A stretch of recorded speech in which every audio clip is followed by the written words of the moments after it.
Well, Broadway fans, he just landed his first ever Tony nomination, thanks to the revival of Charles Fuller's A Soldier's Play at the Roundabout Theater Company. I'm Sam Eckmann, and I am very excited to be joined by Blair Underwood. And, this is not just, it's your first nomination, which is wonderful. And the play was also really, really well received by the Tony voters. It has 7 nominations, including Best Revival of a Play. So I guess I should just start with, what was that like? What was your first reaction when you heard that announcement? Oh man. Well, first of all, Sam, it's great to see you. Thank you for taking the time. I really appreciate it. It was amazing because I felt like there was a lot on our shoulders with this production of A Soldier's Play because, of course, many of you know that it was originally done off-Broadway at the Negro Ensemble Company, the NEC, in the 1980s, and it launched careers like Denzel Washington and Sam Jackson, Adolph Caesar. And the play won the Pulitzer Prize. So in all these years, 35, 36 years, it had never been on Broadway. So to be a part of that, that put some weight on you. It was like, don't mess it up now. We had done so well up until now. Don't come to Broadway and mess it up. So we felt that weight. And Kenny Leon, our director, just set the tone from day one about what we wanted to honor in these men, these characters, but these men that they represented, African American soldiers in our armed forces, specifically the United States Army during World War II. Coming from a military family, an Army family, my dad is a retired Army full bird colonel. There's a lot of personal weight in there that I wanted to make sure I honored him and them as respectfully as possible. So having said all of that, to answer your question, for the play to get 7 nominations was astounding. To see, even while we were doing the show, to see how the play was received was incredible and humbling. And then to get the nominations was just phenomenal, Yeah. I'm glad you mentioned Kenny Leon because, he always has such a distinct vision for every piece of work he does. And when we revive plays, we always think about why this story right now. And so this one, it won the Pulitzer, still didn't get to Broadway until recently in this production. So what were those conversations? What did Kenny kind of say to you of why are we telling this story right now? I was just talking to Jared Grimes this morning. Jared Grimes played Smalls in our production. Mm-hmm. Great actor and tap dancer, amazing, one of the best tap dancers in the business today. But we were just talking about that today, and it's amazing because we opened January 21st. We previewed December 26th, the day after Christmas. And thankfully, our run was supposed to end on March 15th, and our last production was March 12th, actually. We only missed the last 2 days, so that was a gift and a blessing to really finish the run minus 2 performances. But we were just talking about what you just asked about, in that the play and the subject matter and the issues it deals with in terms of race and race relations and archetypes, stereotypes, low expectations. My character being a captain at that time, many of these officers, black and white, and these soldiers had never seen a black officer. So, you carry all of that weight of trying to carry, the integrity and heritage of your culture, of the black race. And this character, Captain Davenport, definitely felt that. But the underlying issues of love and hate, self-hatred, especially what we see in David Allen Greer's character, all of those elements and parts of our humanity are explored in that play, which makes it all that much more relevant today. Yeah. One of the things, that I noticed when we're talking about the white officers who've never seen a black captain, especially Jerry O'Connell's character, kind of has this very casual racism about his character. And your character, Davenport, is very kind of straight-laced and by the book, and doesn't let on that would affect him. He has to kind of keep his demeanor. Is that difficult for you when you were doing it, to sort of find that balance of how is he moved by that or not? Sam, it's a great question, and I'm glad you mentioned Jerry O'Connell. I smiled. He's just such a great guy. We had a great time working together. Part of what you're speaking of was the direction from Kenny Leon. The fact that he did not want Jerry to play, and he wasn't going to, but he didn't want to play the stereotype of the redneck and the hateful white officer who hates the black soldiers. for this Jerry O'Connell's character, it was just a matter of fact in his world. I'm not used to seeing people like you with captain bars on your shoulders. It's just how it is. So I thought that was very effective in how he played that. For my character, yeah, it takes a toll when you have to bite your tongue all the time when you're faced with adversity or racism.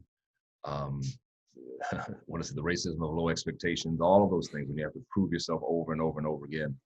And there was a primal scream that my character does at the very end. That is at the end of his last monologue, and that was not in the script, but that came out of what you're asking about. That came out of the rehearsal process and riding this wave of telling the story for an hour and a half, and to stay buttoned up and to stay quiet the whole time without any release just didn't feel right. And I said to Kenny, I said, I feel like I just got to let that out. That's partially the actor speaking, but it's also definitely the character speaking. And it is a private moment. It's a private moment with 700 people, because he's talking as the narrator is speaking to the audience directly. And I'm glad it worked. You never know. And that's another thing that's great about Kenny Leon. It sets a rehearsal space where you feel comfortable to try things and fail. So I said, let's try it. And he said, let's try it. And I asked him, so let's try it. And we kept it in. But that came out of that direct link of having to suppress so much anxiety and anger and frustration and passion. Yeah, that was certainly a pretty powerful moment in there. I'm glad it was included. And it made me think, because Davenport in a way is kind of like a narrator for the play, and you spend a lot of time interviewing people because you're investigating this murder of David Alan Grier's character. And I think there's a difficulty in those type of scenes for it to be about the other person, for it to be about, not the character. So how did you go about making those scenes active for you? I think you always have to service the story and service the characters. And in those particular scenes, it's really all about listening. Acting 101, talking and listening. When I went to college, my acting coach would always say that, just listen.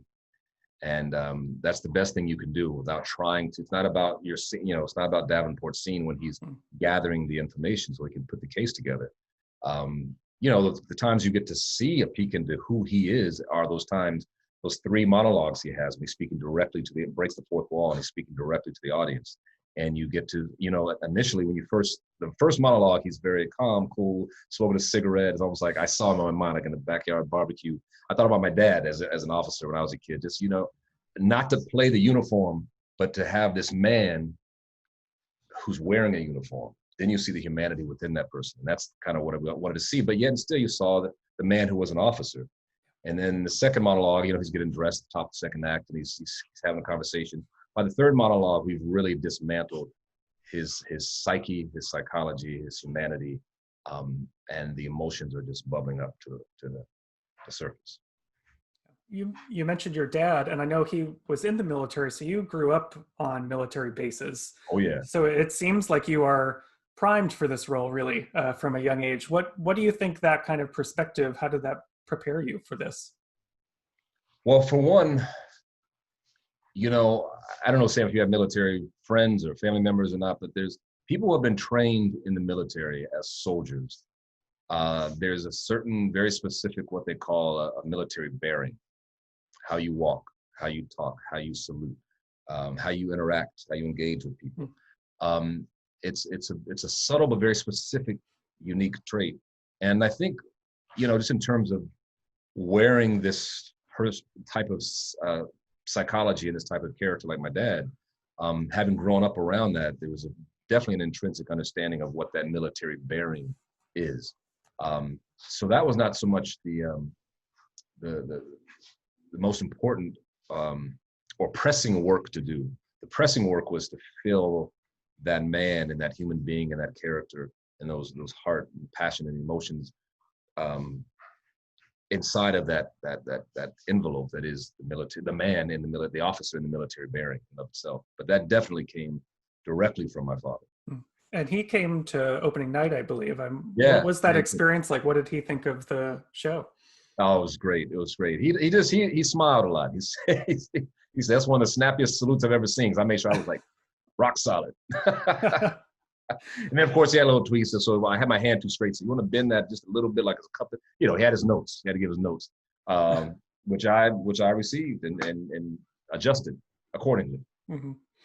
There was there's one moment in the play where you're getting dressed, and I've seen a lot of shows on Broadway, and I don't think I've ever seen such a unified vocal response to someone showing a little bit of skin. I don't remember that being like that in the movie when I saw it back before the play. But was that distracting as the audience kind of loses their mind? There's all these women screaming for you. I got to tell you, it was distracting the first time because it was completely unexpected. Yeah, I've told the story before, but it's true. You know, in the script it says that Davenport is getting dressed. So I was most concerned about tying my tie because I don't have a mirror. So I'm trying to tie my tie, yada yada yada. And it was Kenny Leon, our director, who said, you know what, instead of 2 buttons, just unbutton a couple more buttons. Just, you know, some in the audience might appreciate it. But just, you know, stay focused. You're having a conversation with 700 people about the story. So I think the first time it happened, it really kind of surprised me. And I was taken aback. And then, you know, you learn to leave room for it and just barrel through. Yeah. I also wondered what your kind of working relationship was like with David Alan Grier, because even though you're both, you know, at the front of this play, your characters don't actually really get material together. So what was that like backstage with him? No, it's great. You know, you're right. We never talk to each other on stage. We're on stage sometimes, but it's, you know, like a world inside the world. Well, it was phenomenal because, you know, David was in the actual stage production in the early 1980s of a Soldier's play at the NEC. And David was in the movie, A Soldier's Story, with Howard Rollins and Denzel. So it was great to hear his perspective. But I have to tell you, from the very beginning, he said, I'm not going to come in here and be the arbiter of what a soldier's play or story should be. You know, this is our version of it. But, you know, he's a great guy. He's a phenomenal actor, four-time Tony nominee, phenomenal actor, and also just a great guy. And, you know, before every production, we were all always entering. Well, David and Jerry O'Connor would enter stage right. And I didn't come off for 50 more minutes, but we'd always download like 5 minutes before we go on. And so we always had that kind of connection right beforehand, just talk about the day, what's going on, how you feeling. But no, he was just a great mentor. He's been doing, you know, Broadway longer than I have. So I'm always open and willing to learn and listen, and just good people all around. Yeah. And his character is much more flamboyant is the right word, but he's much more kind of extravagant in his physicality and more boisterous, whereas Davenport that you played is, you know, he has to be kind of very by the book, and he's a little bit more subdued in a way. Is it more difficult to play characters like that? Because again, you really unleash at that one moment at the end. Otherwise, you have to keep emotions kind of close to your chest in a way. No, it's true.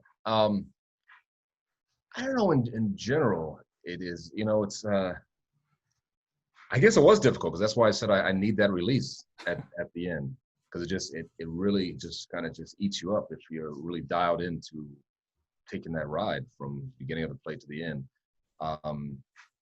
But yeah, no, you're right. I mean, David Alan Grier's character was very physical. Even at times he's drunk and he's falling all over the stage, he's on his knees. I said, man, I feel for you, man, because my knees would have been shot by the 3rd week. He had a lot of scenes where he's like talking on his knees for long periods of time. Yeah. So I think it's deceivingly a very physical role to play, which he found out. But yeah, I don't know. I like both types of characters. I like the characters kind of eat the furniture. Like the last play I did on New York Broadway was a Streetcar Named Desire. Stanley Kowalski. He's always slamming doors, throwing things around. He's very extroverted, whereas this character Davenport, much more subdued and introverted in that sense. So it makes for different challenges, and just different ways to approach the story. Well, I should. Before I let you go, I'd love to talk about other challenges you want to do, because you do a ton of film and television work, but we would love to have you back on Broadway or back on our New York stages more often. So what does a project have to be like in order to pique your interest and make you want to come back? Are there dream roles or classic plays that you'd want to explore? Oh, yeah. In general, for theater, you mean? Yeah. Oh man, one of my favorite playwrights is Dominique Morisseau, Hmm. and I had the great privilege to establish a character in her Paradise Blue about 5 years ago at the Williamstown Theater Festival. But I would love to bring that to Broadway. I've already I was like trying to get Todd Haynes' attention over at the Roundabout Theater. I said, we gotta do Paradise Blue. We gotta do Paradise Blue next. So we'll see. But she's an amazing, incredible, brilliant playwright, Dominique Morisseau. And I would love anything she writes. I would love to do. Well, we'll have to get Dominique on Broadway soon. Then once everything is back to normal. Oh man, yeah. She was nominated for Tony for Ain't Too Proud. Yes. Ain't Too Proud. Yeah. No, she's a bad one. Yeah. All right. Well, thank you so much for sitting down and talking with me, Blair. It was congratulations again on your first Tony nomination. Hopefully more will follow. And everyone who's out there watching, make sure you subscribe to Gold Derby. Keep in touch with us throughout Tony season. Blair, thanks once again. And man, I appreciate you. I cannot wait until Broadway comes back, till theater gets back, yes, till the world gets back. But I'm waiting for it. I'm ready for it. Thank you. We all are. All right. Appreciate you.